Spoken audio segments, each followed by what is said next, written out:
Hello everyone, welcome to my YouTube channel. जैसा कि हमने कमिटमेंट की थी कि हम गबन उपन्यास के हैंड रिटन नोट्स जो मैंने बनाए थे अपनी तैयारी के दौरान आप सभी को प्रोवाइड करवाऊंगी। तो ये कुछ नोट्स में जो आईएमपी फैक्ट मैंने लिख रखे थे हम डिस्कस करते हैं आज। पात्र परिचय से स्टार्ट करते हैं।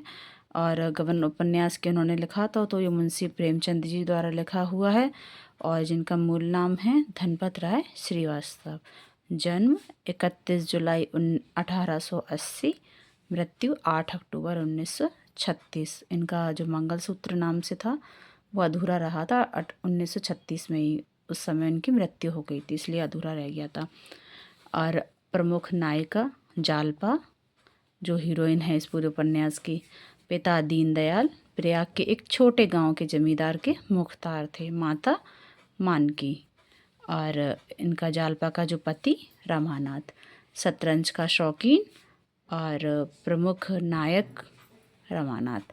पिता दयानाथ रमानाथ के जो कचहरी में काम करने वाले एक नौकर, ईमानदार और सज्जन माता जागेश्वरी देवी।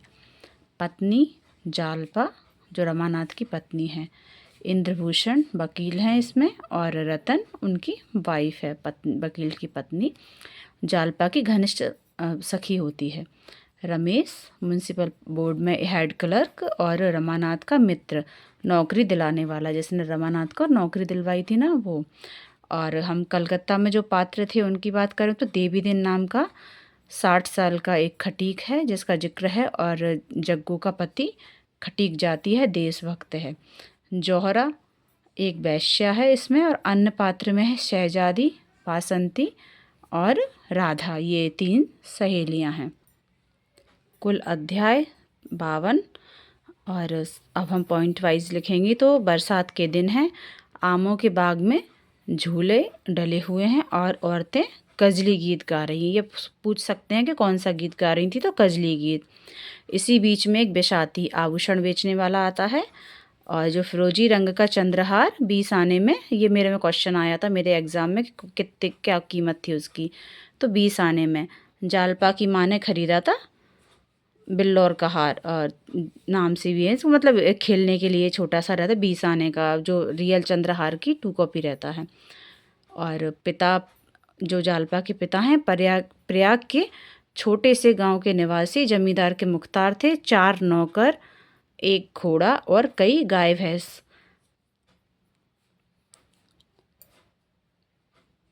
पिता प्रयाग के छोटे से गांव के निवासी होते हैं और जमींदार के मुख्तार थे। निर्धन आदमी की उन्होंने क्या एक बार बहुत पिटाई कराई, जिससे क्या उनके 3 लड़के थे और वो मतलब ऐसा बोलते हैं कि उसी के शाप के कारण उनके 3 वर्ष के अंदर उनके तीनों बेटे मर गए, जो दीनदयाल के होते हैं ना, जालपा के भाई। और जालपा आभूषण से ही खेलती थी, आभूषण के प्रति उसका बहुत मोह था। दीनदयाल मानकी के लिए चंद्रहार लाए, उसकी कीमत 600 रुपये में बना था उस टाइम। ये पूछ सकते हैं कि जो रियल चंद्रहार आया था उसकी कीमत क्या थी, तो 600 रुपये।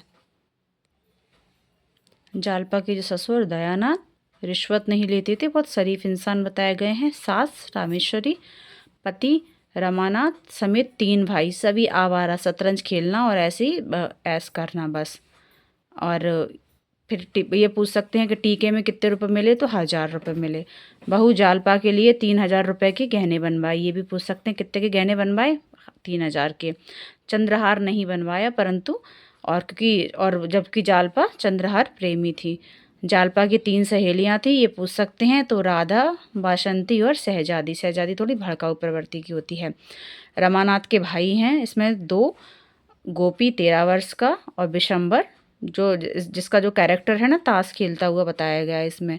रमेश बाबू ने नौकरी दिलाई थी। जो रमेश बाबू थे उन्होंने रमानाथ को 30 रुपये महीने पर, लेकिन रमानाथ ने 40 रुपये बताए, ये पूछ सकते हैं।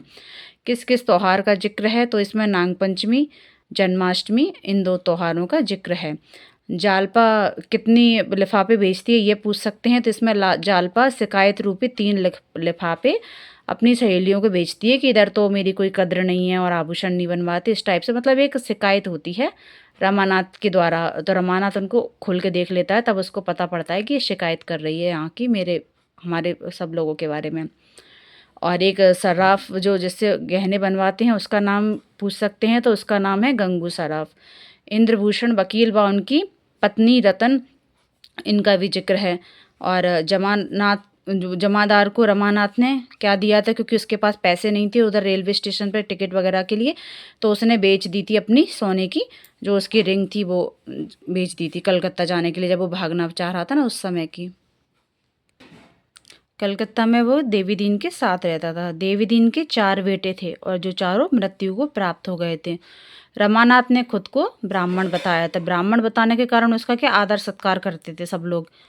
50 रुपये का इनाम, ये पूछ सकते हैं कि रमानाथ को जब सर्च कर रहा था तो वो अखबार जो छपवाया था विज्ञप्ति, उसमें कितने रुपए का इनाम घोषित किया था, तो 50 रुपये का। और वकील का भतीजा का भी जिक्र है, मणिभूषण नाम है। और इसमें एक गीत का भी जिक्र है, मोहे जोगिन बनाकर कहाँ गए जोगिया। इसमें रमानाथ बेले के फूल का गजरा लाया था। ये पूछ सकते हैं कि जो फूल का गजरा था वो कौन से फूल थे, तो बेले का फूल का जिक्र है। रमानाथ को देशभक्तों के खिलाफ झूठी गवाही देने का दबाव डाला गया। आप पूछ सकते हैं, कुछ भी पूछ सकते हैं, क्योंकि पूछने के लिए आजकल एग्ज़ाम का पैटर्न बहुत हाई हो रहा है। रमानाथ ऑफिस की थैली से 800 रुपये का गबन करके भागा था, कलकत्ता भागा था, तो पूछ सकते कितने रुपए का। कलकत्ता में जौहरा नाम की वेश्या से मोह हो गया था, थोड़ा आसक्त हो गया था उसके प्रति। रमानाथ कायस्थ है पर ब्राह्मण बताया था खुद को। जालपा ने प्रजामित्र, ये बहुत इंपॉर्टेंट क्वेश्चन हो सकता है कि कौन से अखबार में, तो प्रजामित्र नाम का जो समाचार था उसमें शतरंज का नक्शा छपाकर हल करने वाले को 50 रुपये इनाम का दावा किया था अपने पति के लिए। और ब्रह्म समाज सेविका के रूप में जौहरा वैश्या जो दिनेश के घर, जिस घर में देशद्रोही आरोप लगा था, जालपा से मिली थी। मतलब जालपा क्या हुआ था, वो जो दिनेश के घर में जिस पे झूठी देशद्रोही का आरोप लगा था ना, उसकी सेवा वगैरह करने लगी थी, उसकी फैमिली की, उसकी माँ वगैरह की, जालपा। तो जो जौहरा को मिलना होता है ना, तो उसके घर पर ही जाकर उससे मिलती है। सबसे सार्थक कथा, इसमें बहुत इंपॉर्टेंट क्वेश्चन है, किसकी मान सकते हैं, तो देवी दीन और जग्गू जो कलकत्ता निवासी थे ना, उनकी कथा सबसे सार्थक। गबन के 800 रुपये में से 300 रुपये तो जालपा ने कंगन और शीश फूल बेच के लौटाए थे। ये भी पूछ सकते हैं कि जालपा ने कैसे करके चुकाए थे, तो कंगन और शीश फूल बेच दिए थे। और इसका एक कथन भी आईएमपी है, ये पूछ सकते हैं, हमारी बिरादरी में दूसरों के हाथ का खाना मना है, ये जग्गू बोलती है। विलासव्रती संतोष नहीं जानती, ये जालपा का कथन है, इम्पोर्टेंट है।